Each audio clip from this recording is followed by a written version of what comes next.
ಗೋಕಾಕ್ ತಾಲೂಕಿನ ಕೊಣ್ಣೂರಿನಲ್ಲಿ ಪ್ರತಿ ವರ್ಷದಂತೆ 2 ದಿನ ನಡೆಯುವ ಶ್ರೀ ಯಲ್ಲಮ್ಮಾದೇವಿ ಜಾತ್ರೆಯು ಅದ್ದೂರಿಯಾಗಿ ಜರುಗಿತು. ಈ ಜಾತ್ರೆಗೆ ಆಗಮಿಸಿದ ಕಾರ್ಮಿಕ ಮುಖಂಡ ಅಂಬಿರಾವ್ ಪಾಟೀಲ್ ಇವರಿಗೆ ಸತ್ಕರಿಸಿ ಸನ್ಮಾನಿಸಿದರು.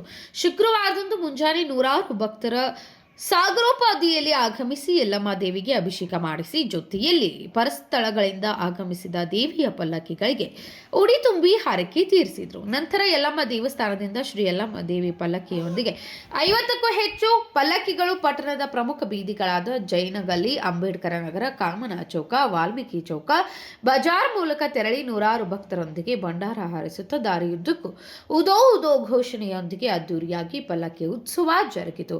ಇನ್ನು ಈ ಜಾತ್ರೆಯಲ್ಲಿ ಏರ್ಪಡಿಸಿದ್ದ ಚೌಡಕ್ಕಿ ಪದ, ಗೀಗಿ ಪದ, ಡೊಳ್ಳಿನ ಹಾಡುಗಳು ಮತ್ತು ಬಾಗಲಕೋಟೆ, ಮಹಾರಾಷ್ಟ್ರ, ಧಾರವಾಡಗಳಿಂದ ಆಗಮಿಸಿದ ಜೋಗಮ್ಮಗಳ ನೃತ್ಯ ನೋಡಿ ಜನ ದಿಗ್ಭ್ರಮೆಯಾಗಿದ್ರು. ಜಾತ್ರೆಗೆ ಆಗಮಿಸಿದ ಭಕ್ತರಿಗೆ ಮಹಾಪ್ರಸಾದ ವ್ಯವಸ್ಥೆಯನ್ನು ಜಾತ್ರಾ ಕಮಿಟಿಯಿಂದ ಅಚ್ಚುಕಟ್ಟಾಗಿ ಮಾಡಲಾಗಿತ್ತು.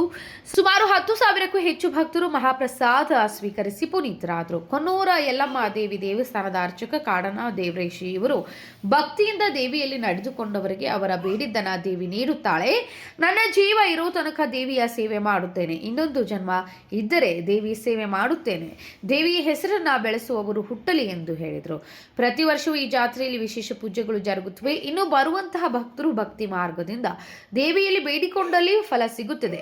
ಅಷ್ಟೈಶ್ವರ್ಯ ಬೇಡಿಕೊಂಡದ್ದನ್ನ ಬಿಟ್ಟು ಎಲ್ಲರಿಗೂ ಸುಖ ಶಾಂತಿ ಸಿಗಲಿ, ದೇವಿ ರೈತರಿಗೆ ಒಳ್ಳೆಯ ಬೆಳೆ ಕೊಡಲಿ ಎಂದು ಹೇಳಿದರು. ಜಾತ್ರೆಗೆ ಪರಸ್ಥಳಗಳಿಂದ ಆಗಮಿಸಿದ ಭಕ್ತಾದಿಗಳಿಗೆ ದೇವಿಯ ಅರ್ಚಕ ದೇವರೇಶಿ ಕಾಡಣ್ಣ ಮತ್ತು ಜಾತ್ರಾ ಕಮಿಟಿಯ ಸದಸ್ಯರು ಎಲ್ಲಾ ರೀತಿಯ ಸೌಲಭ್ಯ ಒದಗಿಸಿದರು. ಮನೋಹರ ಮೇಗೇರಿ, KMM ನ್ಯೂಸ್, ಗೋಕಾಕ್.